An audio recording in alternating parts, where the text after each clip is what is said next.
Mercredi 11 décembre 2024, le Père, le Fils et l'Esprit. C'est toujours un plaisir de se retrouver autour de ceux qui nous font du bien et qui nous apportent paix et confiance pour notre vie. Et quoi de mieux que la parole de Dieu dans laquelle nous pouvons puiser réconfort et joie pour passer une belle journée. L'équipe de l'Aventure dans la parole souhaite que cette séquence vous apporte la sérénité nécessaire pour aujourd'hui. Notre communauté s'agrandit et c'est grâce à vous. Soyez vous aussi actifs avec nous pour répandre le message et vous pouvez le faire en likant. Partagez le lien avec vos contacts. Si c'est la première fois que vous nous visitez, nous vous invitons à vous abonner pour recevoir la notification chaque jour. Et pour un confort d'écoute en continu, nous vous proposons la playlist de chaque semaine. Le texte à mémoriser de cette semaine que nous vous invitons à dire avec nous se trouve dans Jean chapitre 14, le verset 26. Mais le consolateur, l'Esprit Saint que le Père enverra en mon nom, vous enseignera toutes choses et vous rappellera tout ce que je vous ai dit. Nous vous invitons à le redire avec nous. Jean chapitre 14, le verset 26.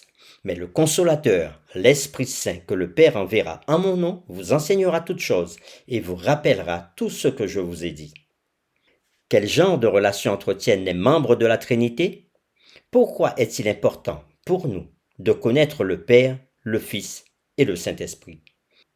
Les réflexions de cette semaine nous aideront à répondre à ces questions. Et aujourd'hui, nous le ferons avec la séquence « Le Saint-Esprit ».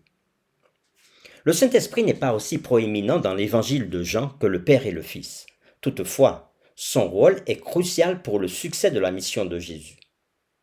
Nous vous invitons à lire avec nous Jean chapitre 1er, les versets 10 à 13, et nous répondrons à cette question.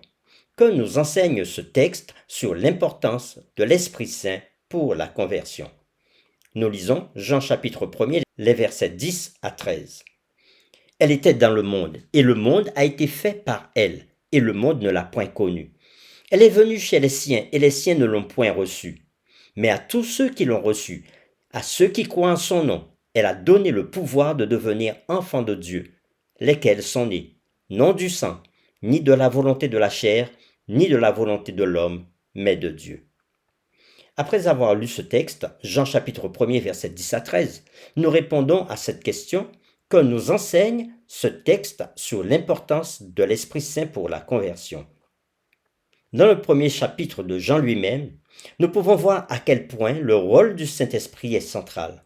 Jean nous dit que tous ceux qui ont reçu la parole, c'est-à-dire tous ceux qui ont cru en elle, sont devenus enfants de Dieu, lesquels sont nés, non du sang, ni de la volonté de la chair, ni de la volonté de l'homme, mais de Dieu. Cela ne vient que de l'œuvre du Saint-Esprit. Nous vous invitons à lire avec nous maintenant Jean chapitre 3, les versets 5 à 8, Jean chapitre 6, verset 63, Jean chapitre 14, le verset 26, Jean chapitre 15, le verset 26 et Jean chapitre 16, les versets 7 à 11, et nous répondrons à la question « Que disent les passages suivants sur l'œuvre du Saint-Esprit » Nous lisons Jean chapitre 3, les versets 5 à 8.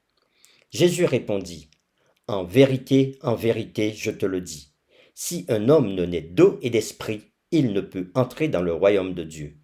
Ce qui est né de la chair est chair, et ce qui est né de l'esprit est esprit. Ne t'étonne pas que je t'ai dit, il faut que vous naissiez de nouveau. Le vent souffle où il veut, et tu en entends le bruit, mais tu ne sais d'où il vient ni où il va.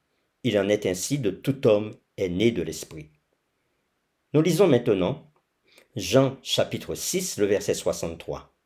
C'est l'esprit qui vivifie. La chair ne sert de rien. Les paroles que je vous ai dites sont esprit et vie. Lisons Jean chapitre 14, verset 26. Mais le consolateur, l'Esprit Saint que le Père enverra en mon nom, vous enseignera toutes choses et vous rappellera tout ce que je vous ai dit. Jean chapitre 15, verset 26. Quand sera venu le consolateur, que je vous enverrai de la part du Père, l'Esprit de vérité qui vient du Père, il rendra témoignage de moi. Jean chapitre 16, les versets 7 à 11. Cependant, je vous dis la vérité. Il est avantageux que je m'en aille, car si je ne m'en vais pas, le consolateur ne viendra pas vers vous. Mais si je m'en vais, je vous l'enverrai. Et quand il sera venu, il convaincra le monde en ce qui concerne le péché, la justice et le jugement. En ce qui concerne le péché, parce qu'ils ne croient pas en moi. La justice, parce que je vais au Père, et que vous ne me verrez plus. Le jugement, parce que le prince de ce monde est jugé. Après avoir lu ces différents textes, Jean chapitre 3, versets 5 à 8, Jean chapitre 6, verset 63, Jean chapitre 14, le verset 26, Jean chapitre 15, le verset 26 et Jean chapitre 16, les versets 7 à 11, nous répondons à la question: que disent les passages suivants sur les œuvres du Saint-Esprit? Dans le livre Jésus-Christ, à la page 675, l'auteur Ellen White dira ceci, je cite: en décrivant aux disciples le ministère du Saint-Esprit, Jésus cherchait à communiquer la joie et l'espérance qui remplissaient son cœur. Il se réjouissait en pensant au puissant secours qu'il avait préparé pour son Église. Le Saint-Esprit était le plus excellent de tous les dons qu'il put solliciter de son Père pour le bien de son peuple. Il devait être donné comme un moyen de régénération sans lequel le sacrifice du Christ resterait inefficace.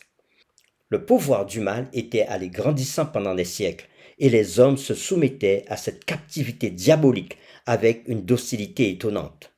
La résistance au péché et la victoire ne seraient rendues possibles qu'au moyen de la troisième personne de la divinité, qui viendrait non pas avec un pouvoir amoindri, mais avec la plénitude de la puissance divine. Fin de citation. Quelle bénédiction alors de recevoir l'Esprit Saint qui atteste que Dieu est vrai. C'est l'Esprit qui convainc du péché, de la justice et du jugement.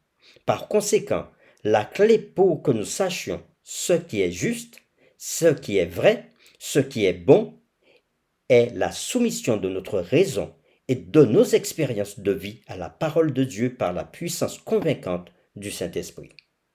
Nous vous invitons à prier avec nous. Seigneur, nous avons parlé aujourd'hui de Saint-Esprit, la troisième personne de la Trinité que Jésus a envoyé afin que la mission de Jésus soit rendue parfaite. Nous avons vu que nous avons besoin de la présence du Saint-Esprit pour pouvoir comprendre le message biblique, pour pouvoir comprendre le message que Jésus a apporté à ce monde et pour que nous soyons convaincus de péché, de justice et de jugement. Alors Seigneur, parle à nos cœurs par l'Esprit Saint, afin qu'il nous guide dans la vérité. C'est au nom de Jésus que nous t'avons prié. Amen.